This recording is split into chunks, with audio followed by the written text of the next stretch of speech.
Les agradezco mucho su interés en estos programas de la serie Patrimonio Cultural.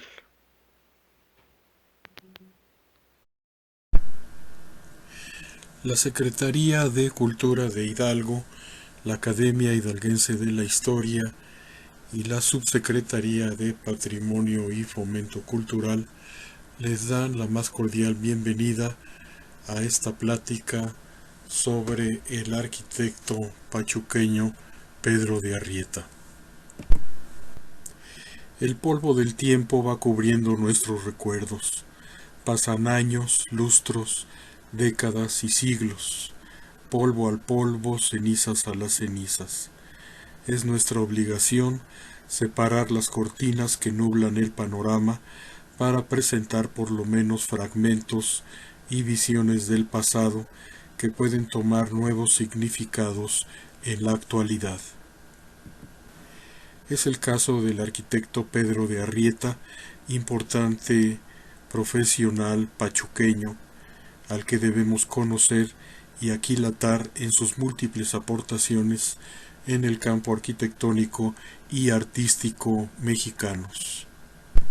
Se ha dicho que Pachuca no cuenta con importantes obras, como sucede en otros centros mineros de México, pero en compensación, la producción del arquitecto Arrieta, pachuqueño, quiere salvar ese faltante. Comenzaremos con el elogio de Guillermo Tovar de Teresa en su repertorio de artistas en México. Cito: con Pedro de Arrieta se abre la serie de arquitectos brillantes que durante el siglo XVIII dieron el sello de personalidad a la Ciudad de México, para convertirla realmente en la ciudad de los palacios. Amerlink, en otro artículo de la mayor relevancia, comenta, cito: en reconocimiento a su talento constructivo, hay que señalar que hizo obras públicas y privadas, tanto civiles como religiosas, y que a través de sus soluciones arquitectónicas y decorativas abrió un camino que él fue el primero en explorar. Su lenguaje arquitectónico poligonal constituye un rasgo distintivo del barroco mexicano, como analizó brillantemente Angulo Íñiguez. Su manejo de lo ornamental originó un nuevo modo de organizar los elementos decorativos en las fachadas y tuvo también importantes aciertos en cuanto a la integración urbana de sus construcciones, cuya preeminencia logró sin violentar su entorno.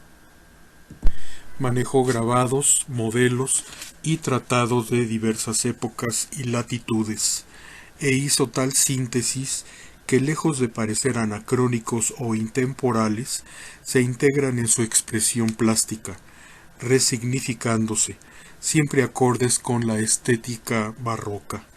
Al plasmar su propia impronta, Pedro de Arrieta marcó en sus obras nuevas rutas al barroco. Hasta aquí la cita de Amerlink. Junto con los arquitectos José Durán, Miguel Custodio Durán y Lorenzo Rodríguez, contribuyeron a forjar la fisonomía novohispana con orgullo y creatividad. No se sabe el año de su nacimiento, solo que nació en el Real de Minas de Pachuca, según sus propias palabras. Otro documento de 1684 del Archivo del Sagrario Metropolitano, localizado por el doctor Efraín Castro y citado también por Amerlink, ofrece datos sobre el matrimonio de Arrieta, donde se indica que era natural de las minas de Pachuca, que era huérfano y que era vecino de la Ciudad de México desde el año 1670.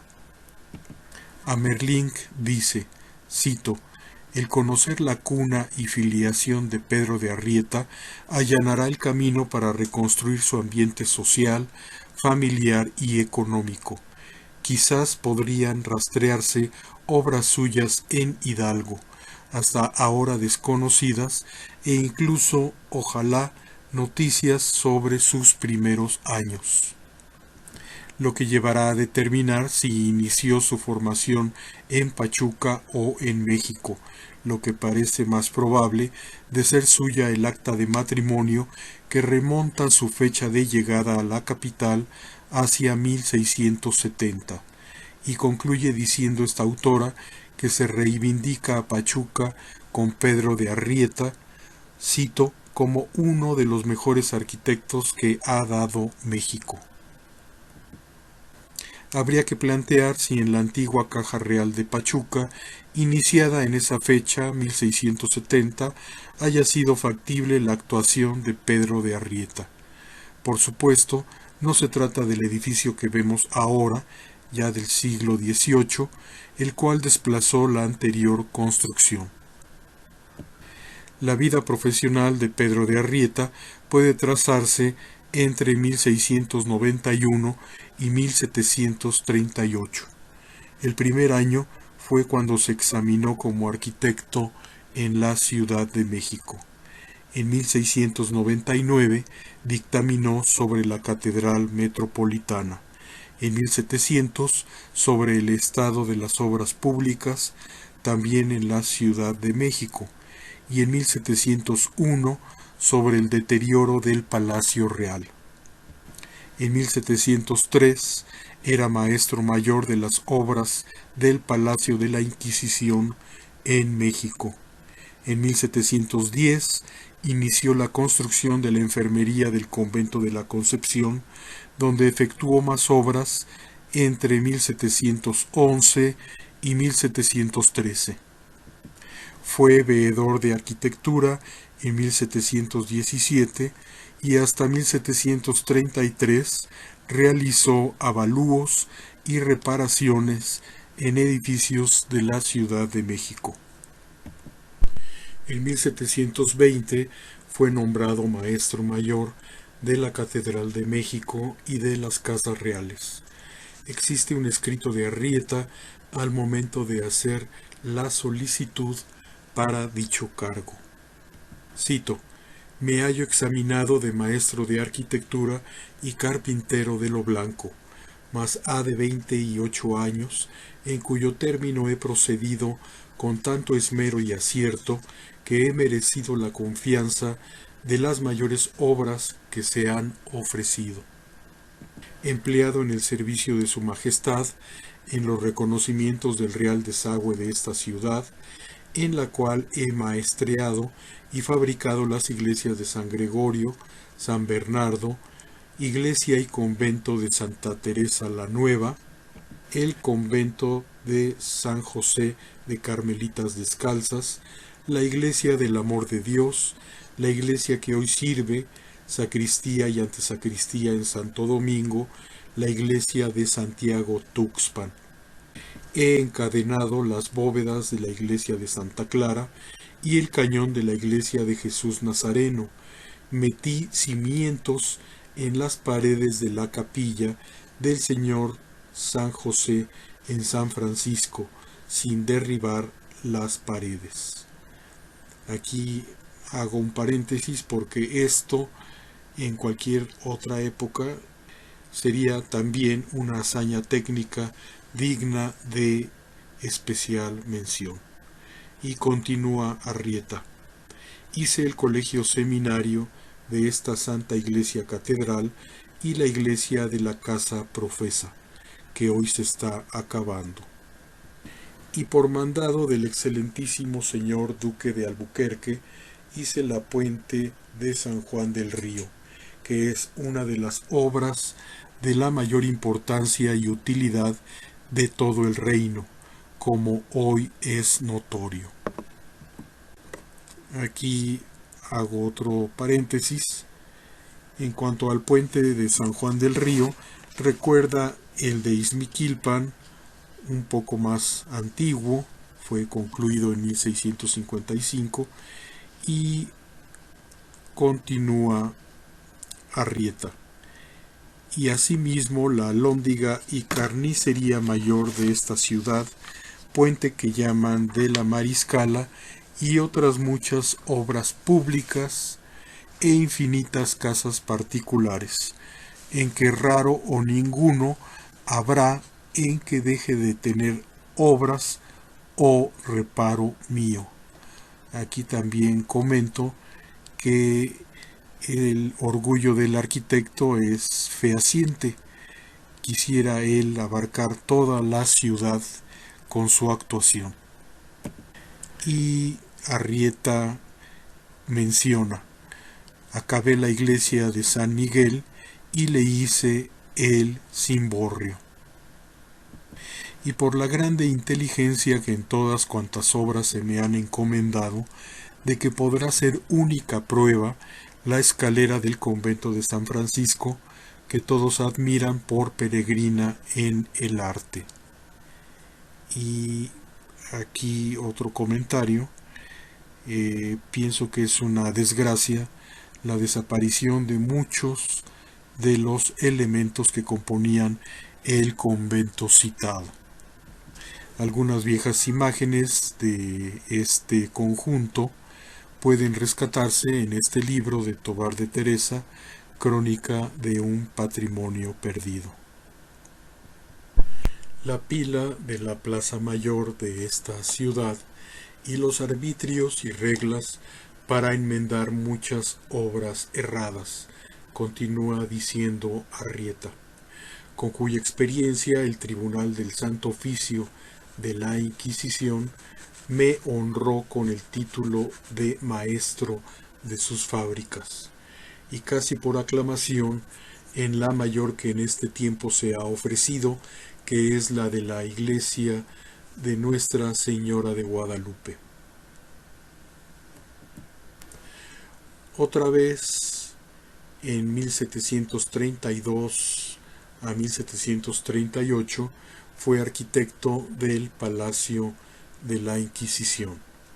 Al parecer, en este encargo sufrió un embargo de esta institución por deudas no pagadas, y después de 1734 su riqueza sufrió merma.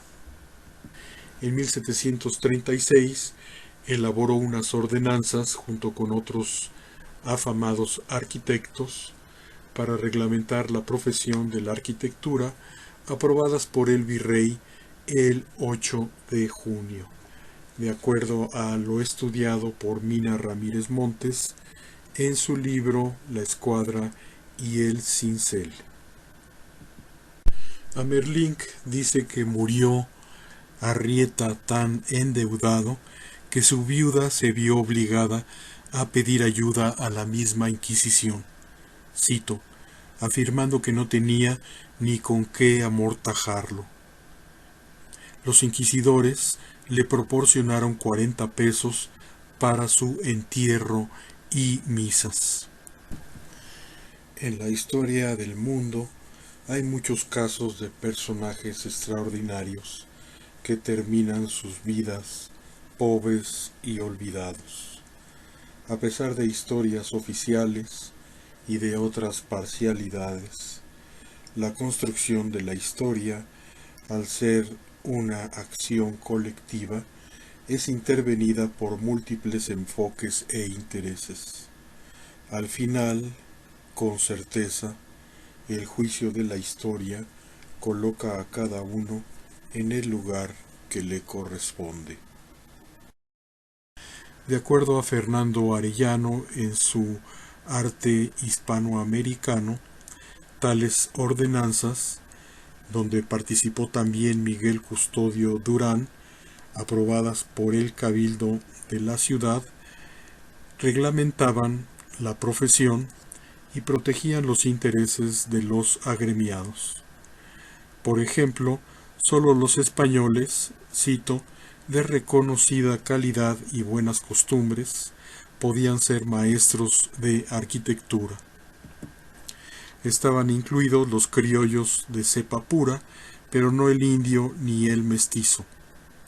El reconocimiento del maestro solo era posible después de haber trabajado como oficial por 6 años, bajo la dirección de un maestro experimentado. el examen era teórico y práctico.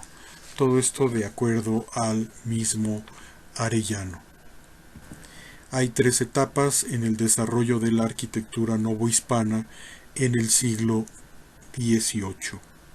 La primera tiene a Arrieta como su representante más notable y está caracterizada por la profusión de líneas onduladas, pero sin dejar de lado la sobriedad clasicista del siglo XVII.